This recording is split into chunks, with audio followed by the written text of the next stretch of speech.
ये एक polynomial expression है। सबसे पहले हम बात करेंगे इसकी डिग्रीज की। यहाँ पे x की मैक्सिमम पावर 4 है, यहाँ पे 3, 2, 5 के साथ कुछ भी नहीं है। इसका मतलब x की पावर 0 है।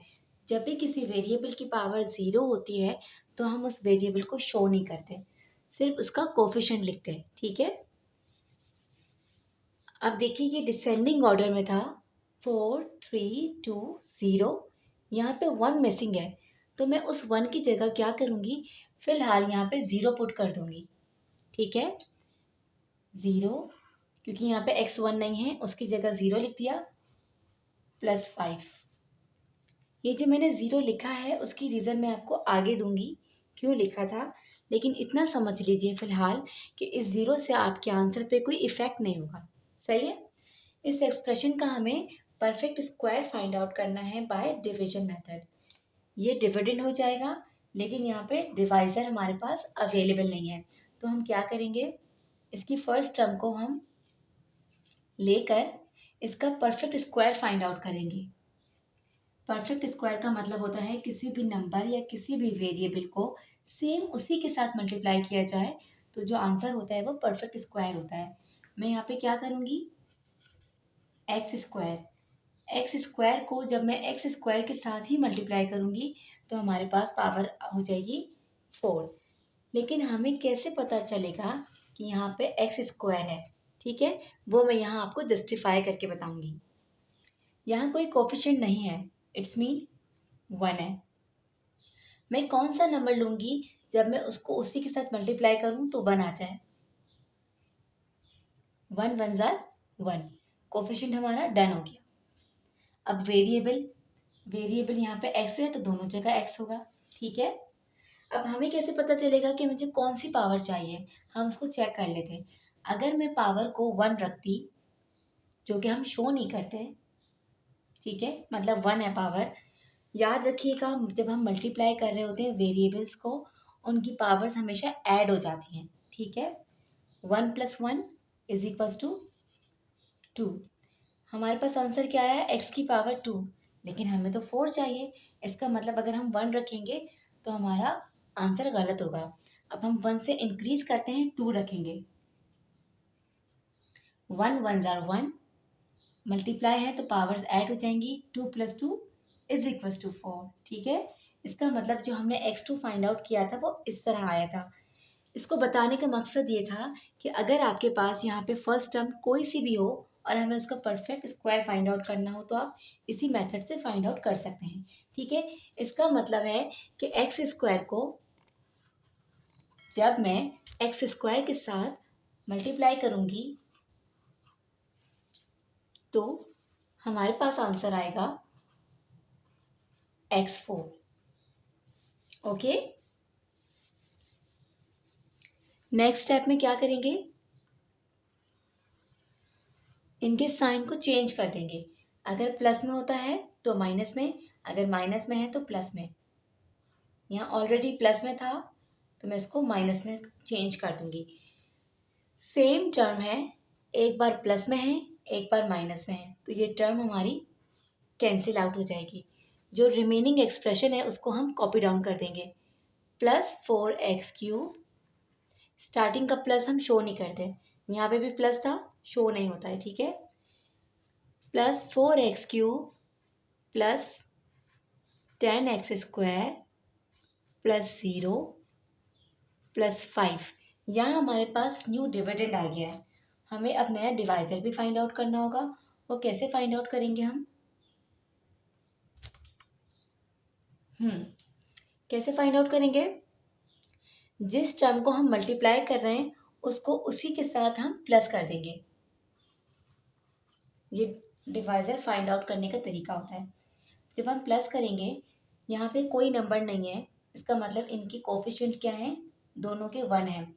याद रख लीजिएगा इधर भी एक बात अच्छी तरह से, जब भी कोई नंबर्स हम मल्टीप्लाई करते हैं, ठीक है, तो उनके साथ उनकी पावर्स ऐड हो जाती हैं। लेकिन अगर हम कोई नंबर्स को ऐड या सब्ट्रैक्ट करते हैं तो उनकी powers as it is copy down हो जाती हैं, सिर्फ उनके कोफिशिएंट प्लस या माइनस होते हैं।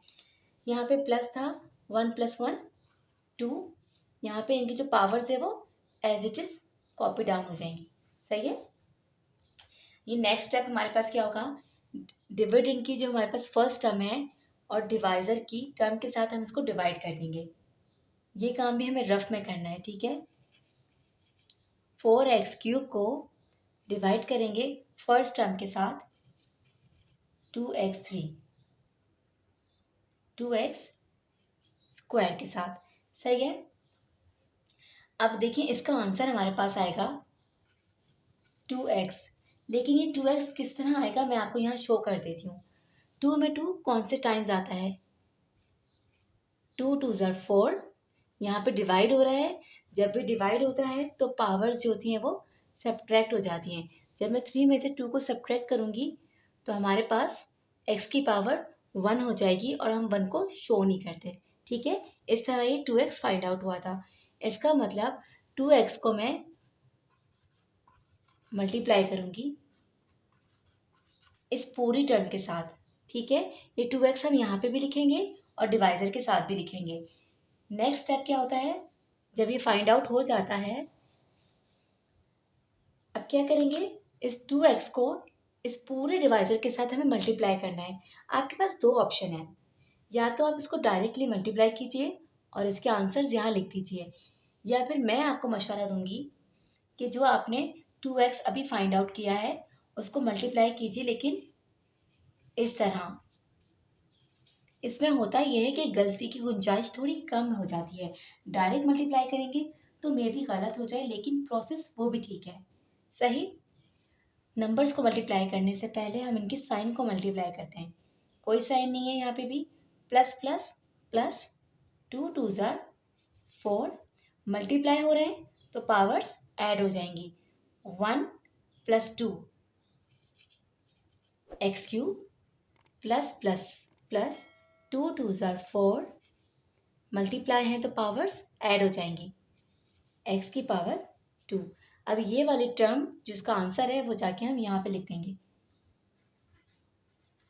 4x³ प्लस 4x², ठीक है। अब जो हमारा रफ फर्क था उसको हम रफ कर देंगे। नेक्स्ट स्टेप में क्या होता है, साइन चेंज।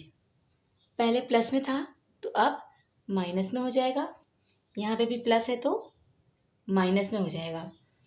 सेम टर्म है, एक बार प्लस के साथ एक बार माइनस के साथ, तो ये पूरी टर्म कैंसिल आउट हो जाएगी। यहाँ देखिए प्लस माइनस माइनस, मतलब 10 में से हमें 4 को माइनस करना है तो आंसर आएगा 6। वेरिएबल हमारे पास सेम एज इट इज आ जाएगा, क्योंकि प्लस माइनस में variables same as it is copy down हो जाते हैं। अच्छा, इसका साइन क्या आएगा, जब भी हमें साइन को चेक करना होता है याद कर लीजिए, साइन हमेशा ग्रेटर वैल्यू का आता है। 10 और 4, 10 हमारे पास ग्रेटर वैल्यू है, 10 के साथ प्लस था तो उसका मतलब यहाँ पे भी प्लस है, जो कि हम स्टार्टिंग में शो नहीं करते। बाकी रिमेनिंग टर्म्स को हम वैसे ही कॉपी डाउन कर देंगे, ठीक है। दोबारा से देखिए, नया डिविडेंड हमारे पास आ गया तो हमें नया डिवाइज़र भी फाइंड आउट करना है। जिस तरह पहले हमने डिवाइज़र फाइंड आउट करने के लिए जो मल्टीप्लाई किया था उसको उसी के साथ प्लस किया था, इसी तरह करेंगे। 2x को 2x के साथ हम ऐड कर देंगे, ठीक है। यहाँ पे आंसर आएगा 2x², क्योंकि यहाँ पे कुछ भी नहीं है तो डायरेक्ट आ गया, प्लस 2 + 2 4, वेरिएबल ऐसे ही कॉपी डाउन हो जाएगा, ठीक है। अब नेक्स्ट स्टेप क्या है, वही वाला स्टेप हम दोबारा से करेंगे। डिविडेंड की फर्स्ट टर्म को डिवाइजर की फर्स्ट टर्म के साथ डिवाइड कर देंगे। ये भी रफ वर्क है, ठीक है। 6x² को डिवाइड कर देंगे हम 2x² के साथ, इसका आंसर हमारे पास आएगा 3। लेकिन ये 3 कैसे आया है मैं आपको यहाँ शो कर देती हूँ। 2 में 6 कौन से टाइम्स आता है, 2 3 6, ठीक है। ये देखें यहाँ पर x की पावर 2 थी, यहाँ पे भी x की पावर 2 है, तो ये कैंसिल आउट हो जाएगा। या आप इसको इस तरह भी कह सकते हैं कि 2 में से जब हम 2 निकालेंगे हमारे पास आंसर आएगा 0, और जब किसी भी वेरिएबल की पावर 0 होती है, मैंने अभी बताया था, उस वेरिएबल को हम नहीं लिखते, इसीलिए यहाँ पर सिंपली 3 आया है। इस 3 को हम यहाँ पे लिख देंगे, यहाँ पे लिख देंगे, ठीक है। और नेक्स्ट स्टेप में क्या करते हैं, इस 3 को हम ये जो नया डिवाइज़र है उसके साथ मल्टीप्लाई करते हैं, जैसे हमने इस स्टेप में किया था। डायरेक्ट कर लीजिए अगर आपको इजी लगता है करना, या फिर आप इसको ऐसे भी कर सकते हैं, 2x² प्लस 4x प्लस 3। सही है। नंबर्स को मल्टीप्लाई करने से पहले हम इसके साइन को मल्टीप्लाई कर लेंगे, प्लस प्लस प्लस, 3 2 जार 6, यहाँ पे कुछ वेरिएबल नहीं है तो x² plus plus plus 3 4 jar 12, x plus plus plus 3 3 jar 9।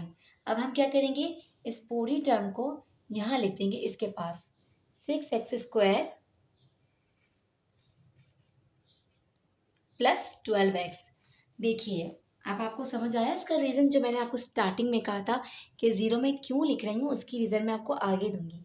देखिए अगर मैं यहाँ ज़ीरो पुट नहीं करती तो अभी यहाँ पे जो x की पावर 1 है वो मैं कहाँ लिखती, ठीक है। इस ज़ीरो को ऐड करने का सिर्फ यही एक रीज़न था कि अगर आगे जाकर हमारे पास x की पावर 1 हो जाएगी तो उसको हम इजीली उसके साथ लिख देंगे। सही है। Plus 12x plus 9। अब ये जो हमारा मल्टीप्लाई था इसको हम रब कर देंगे। ओके, नेक्स्ट स्टेप क्या होगा, इनके साइन चेंज होंगे। यहाँ प्लस में है तो माइनस हो जाएगा, यहाँ भी प्लस है तो माइनस, इधर भी प्लस है तो माइनस। सेम टर्म है, एक बार प्लस में एक बार माइनस में, कैंसिल आउट। अब जो रिमेनिंग टर्म है वो देखेंगे, प्लस माइनस माइनस। 12 में से जब हम ज़ीरो को माइनस करेंगे तो आंसर हमारे पास 12 रहेगा और ये x as it is copy down हो जाएगा। साइन की बात कर लेते हैं। अभी मैंने बताया था साइन हमेशा ग्रेटर वैल्यू का आता है। यहाँ पे क्या है, 12 और 0, 12 ग्रेटर वैल्यू है, इसका मतलब माइनस है तो यहाँ माइनस आ जाएगा, प्लस माइनस माइनस। 9 में से हम 5 को सब्ट्रैक्ट करेंगे, आंसर आएगा 4। साइन ग्रेटर वैल्यू का आता है, 9 के साथ साइन है माइनस तो यहाँ पे माइनस हो जाएगा, ठीक है। नया डिविडेंड आ गया है तो हमें नया डिवाइज़र भी फाइंड आउट करना होगा। क्या करते हैं, जिसको मल्टीप्लाई किया था उसी के साथ हम ऐड कर देंगे। 3 को हम 3 के साथ ऐड कर देंगे, ये नज़र आएगा। इस 3 को हम 3 के साथ ऐड करेंगे, ठीक है। 2x² as it is copy down plus 4x plus 3 plus 3 6, ठीक है। नया डिविडेंड है, नया डिवाइज़र है, वही स्टेप फॉलो करेंगे जो पहले कर रहे थे। फर्स्ट टर्म लेंगे -12x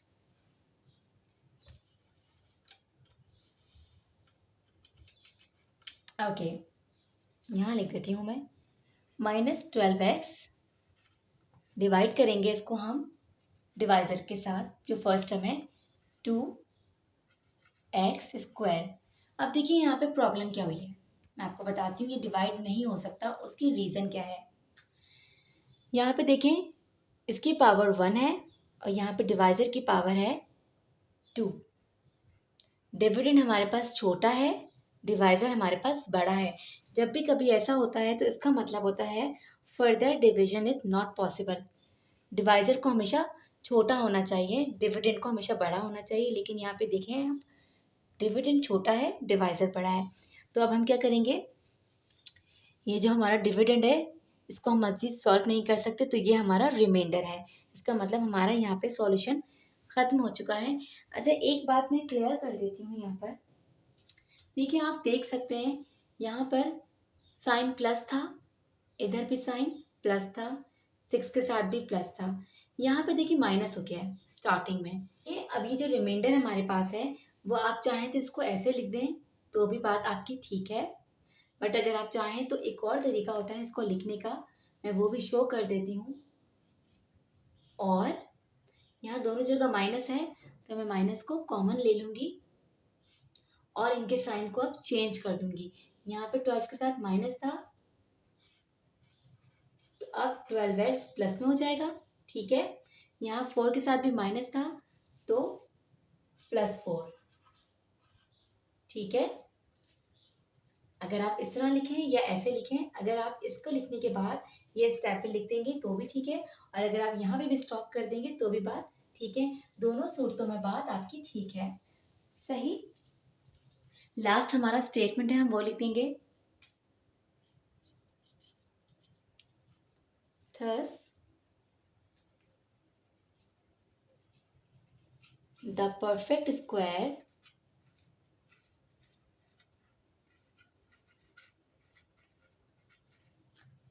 will be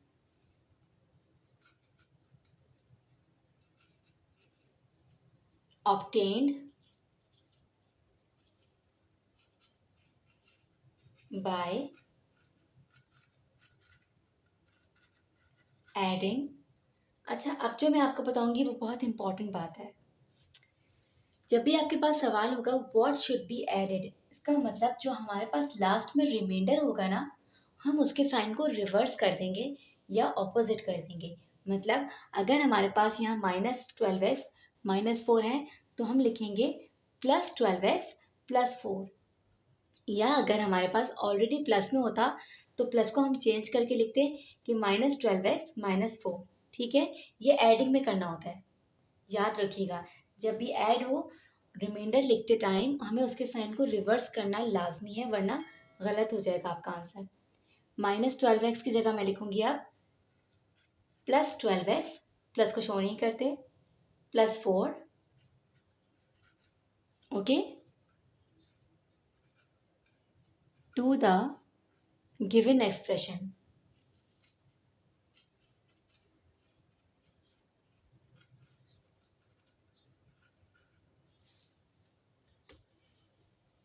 ओके, ये हमारा क्वेश्चन डन हो गया है। आई होप कि आप लोगों को समझ आया होगा। कॉम्प्लिकेट है, आई नो, लेकिन अगर आप इसको 1 से 2 बार या 3 बार समझने की कोशिश करेंगे तो इंशाल्लाह आपको आ जाएगा। फिर भी अगर आपको कोई प्रॉब्लम होती है, कहीं कोई स्टेप में प्रॉब्लम है, तो आप मुझसे डिस्कस कर लीजिएगा कमेंट सेक्शन में, ओके।